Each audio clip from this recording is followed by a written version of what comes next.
ikke så meget at sige lige nu. Men i morgen, så kan I vente, så bliver der sagt en masse.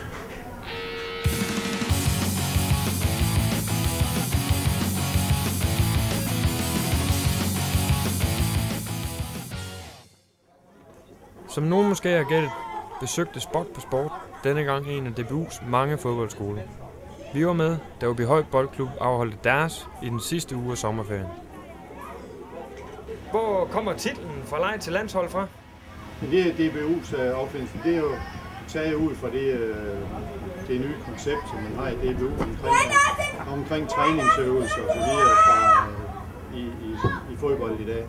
Og så har man brugt det der fra leg til landshold. Vi fulgte trænerne og børnene i deres daglige opgave. Hvad er motivationen til at drive en fodboldskole hernede i Åbyhøj? Motivationen var, at der var nogle forældre, der sagde, hvorfor vi ikke holdt fodboldskole i Åbyhøj, når man holdt det ude i Brabrand, når man holdt det i Skovbanken osv. Så sidste år, der blev vi så enige om, at vi ville prøve, og så lavede vi en lille fodboldskole med 32 elever. Og i år har vi så gået op til 48. Og 48 det er det, som vi kan have på stadion. Og vi mener, at det er det bedste, og hvor vi har mest styr på det, der, hvis vi bliver her på stadion. Hvis vi skulle over på nogle af vores andre baner der, så skal børnene ud på stadion, og så har vi ingen toiletfaciliteter og så videre. Så vi har holdt det her. Okay, nu spiller jeg bolden til en, og den jeg spiller bolden til, han skal råbe, eller sige sit navn, hvilken klub han spiller i, og hvad for en position han spiller, og så hvad hans yndlingsspiller, hvem hans yndlingsspiller er. Spiller du i Åbyhøj? Ja, så spiller du i Åbyhøj. Så hvilken klub man spiller i. Okay? Hvad kan fodboldskolen tilbyde de unge? Jamen, de tilbyder dem jo en uge med fodbold fra 9 til 15, hvor de gennemgår forskellige øvelser. De hver dag har et tema, som de så går igennem. Ikke? Og træneren, de sætter dem i gang, og de øvelser, vi har, de er på forskellige niveau, som man kan bruge dem både til dem fra 8 til 10, og dem fra 10 til 12 osv. Sådan så der hele tiden vil være en øvelse, der passer til den aldersgruppe, som nu er i den gruppe, man har.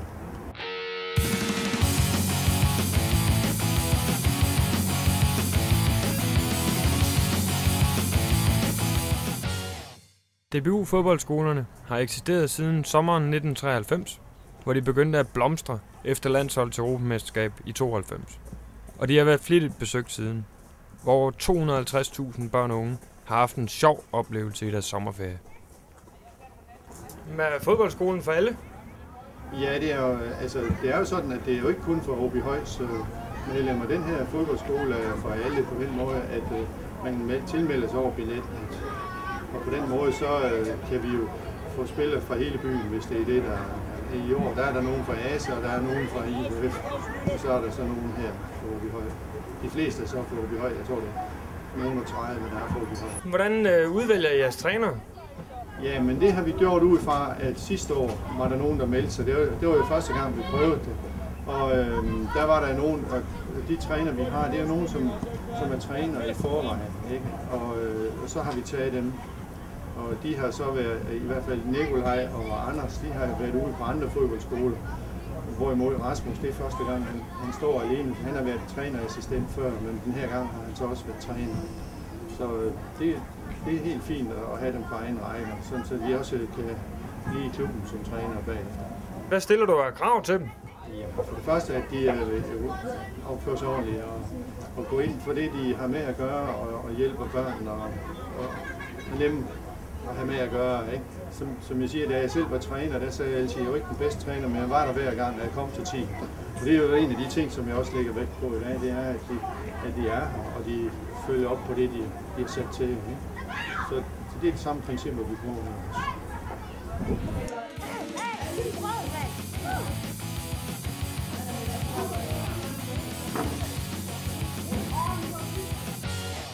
Har DBU sparet noget væk siden sidste år?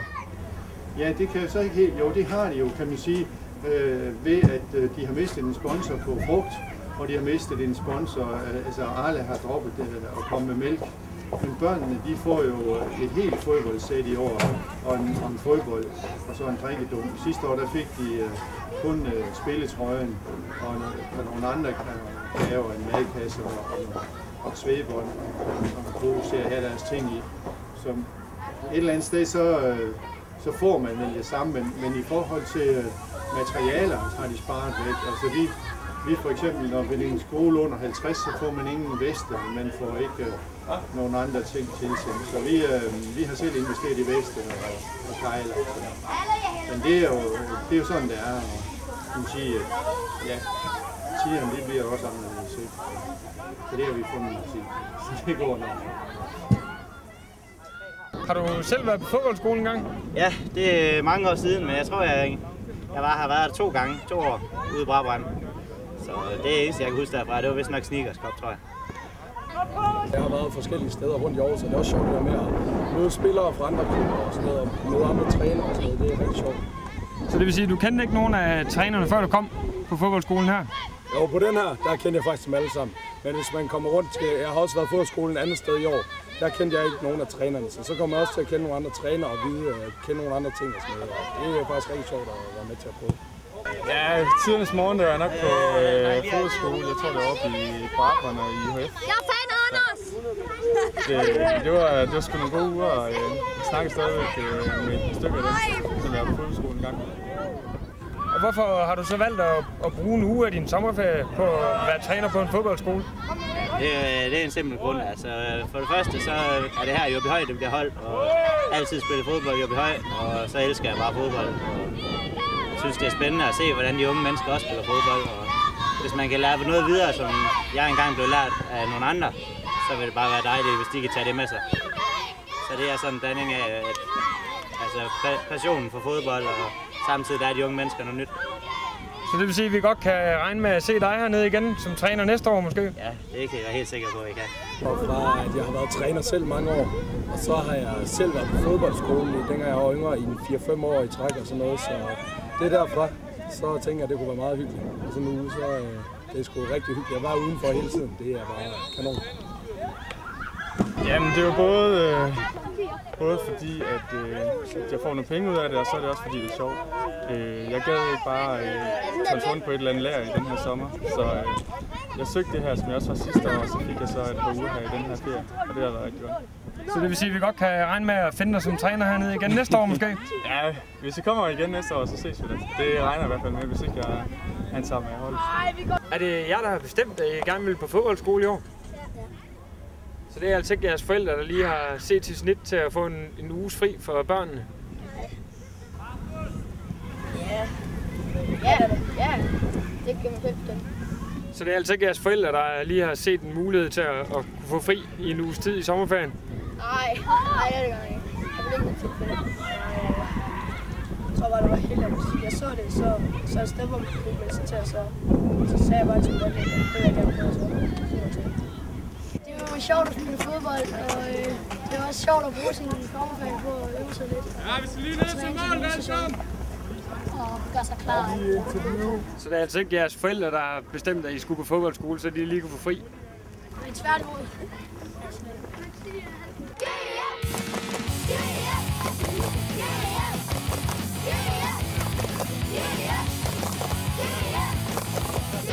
Frederik, hvorfor er du egentlig her i dag? Jamen, det er min barndomsklub, hvor vi høj, og Roland ringede til mig og spurgte, om jeg havde lyst til at komme ned, og selvfølgelig havde det. Ja, du har jo selv spillet i klubben. Hvorfor er du vendt tilbage i dag? Jamen, det er jo for at komme ned og hilse på nogle mennesker, der har gjort meget for mig.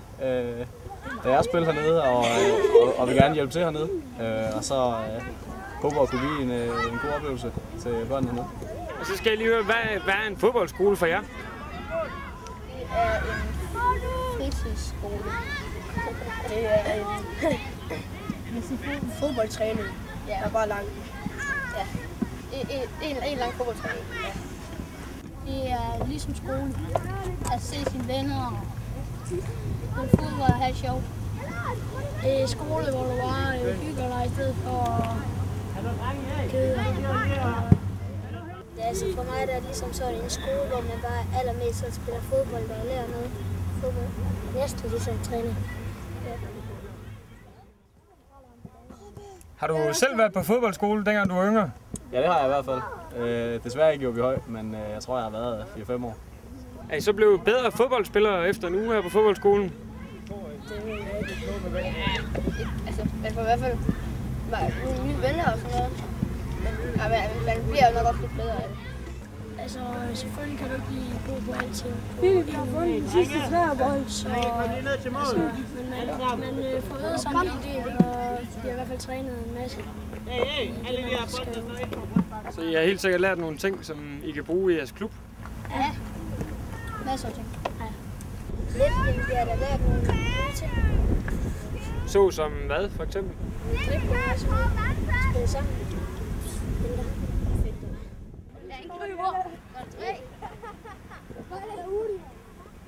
Hvad så med jeres træner? Har det været nogle gode nogen? Ja. Der var en af dem, jeg havde også sidste år. Ja, det kunne vel have været værre. Tror jeg, det kunne så være bedre.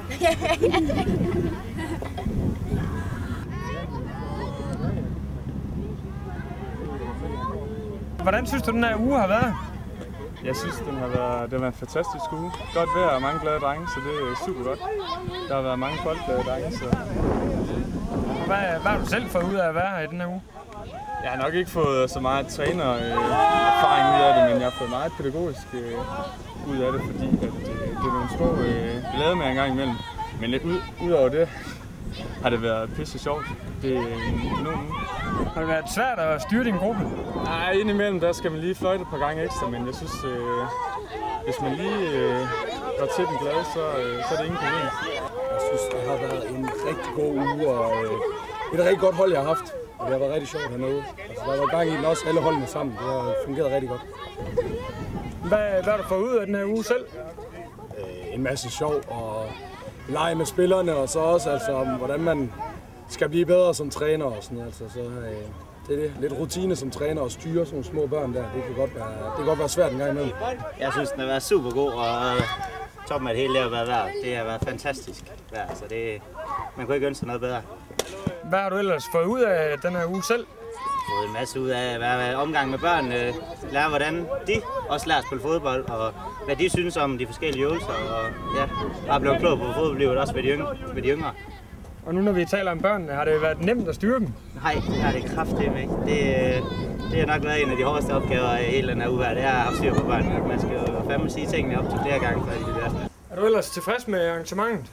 Ja, det synes jeg. Jeg synes, det har været helt kanon i år med vejret har været godt, og børnene har været nogenlunde harmonisk. De fleste har passet til det niveau, de nu er kommet på. Og sådan. Så det, jeg synes, det har været en rigtig god fodboldskole, og jeg synes, vi skal have ros af også børnene og også vores trænere, at det har fungeret på den måde, som det har. Og så har vi jo også haft en madordning til de fleste børn, har jeg også spist der hver dag. Vores supportafdeling har lavet mad, hvor der kommer forældre på skift og hver der at lave maden. Og så har drengene betalt 20 kroner for den mad, de har fået. Har I et fodboldidol? Ja, jeg har Torres. Fernando Torres. Og hvorfor lige ham? Fordi han spiller i Liverpool, og Liverpool er en Og hvad med dig? det samme med mig. Fuldstændig det samme. Han spiller i Spanien. Jamen, Og Liverpool er selvfølgelig den bedste klub i verden. Nej. Jo, det er Manchester City. Det er Barca. har du en drøm om et eventyr i udlandet engang? Ja, det tror jeg de fleste fodboldspillere har, så selvfølgelig har jeg også det. Og hvem er din drømmeklub? Ej, det er nok Manchester United.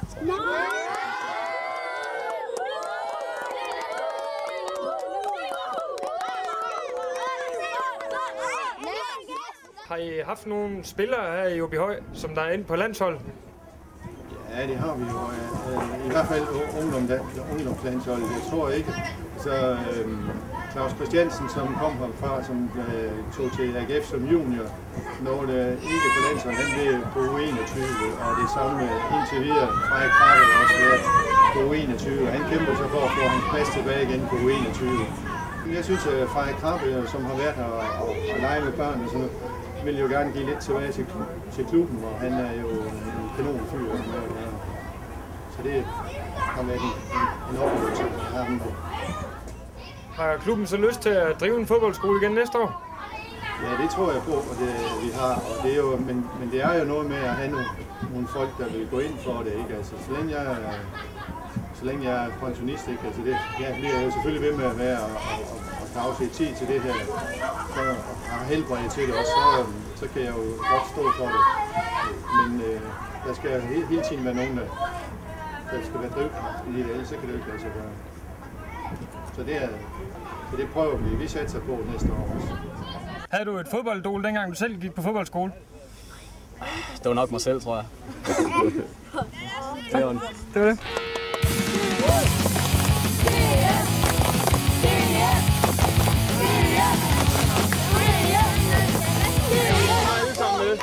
Hvad?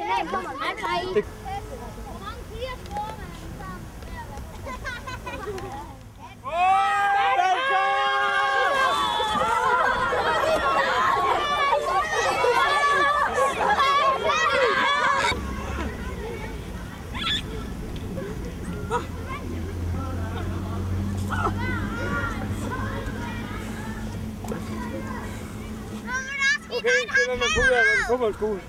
Må man også give ham her kameraet? Ja. Må man også give dig?